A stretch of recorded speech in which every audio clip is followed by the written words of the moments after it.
The multicultural book I chose to read was Reuben and the Blizzard. About the author, Merrill Good.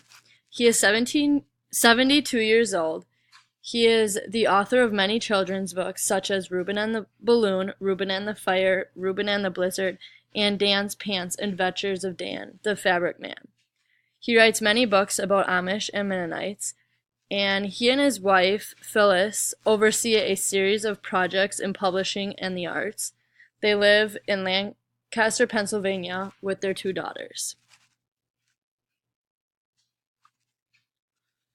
Little summary about the book. The book is about an Amish family in the winter months. They have a set of pups, and Reuben, the boy, gets to name them, and he always names them ending in shine. This winter was a bad one. It was a blizzard. When they walked to school, they were dreading walking home because they knew it would be a bad one. The family has to help a family down the road because the car wouldn't make it into town, so they took the sleigh, and Reuben got to go along. He was so excited.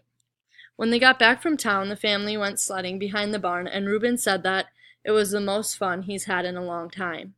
He ended up naming the dogs Snowshine, Frosty Shine, White Shine, Icing Shine, and Bright Shine. The book was very authentic to the Amish culture because they didn't have any electricity or cars or technology.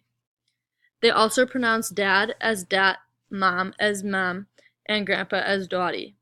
Also, this wasn't the real pictures of the family because Amish can't have their pictures taken, as it's against their culture. The author's writing style was much like how an Amish would talk or say. They were very respectful and kind. The kids were very well behaved. My discussion questions are, how would your life be different if you were an Amish? How would not having electricity be hard? And what was the best part about the book?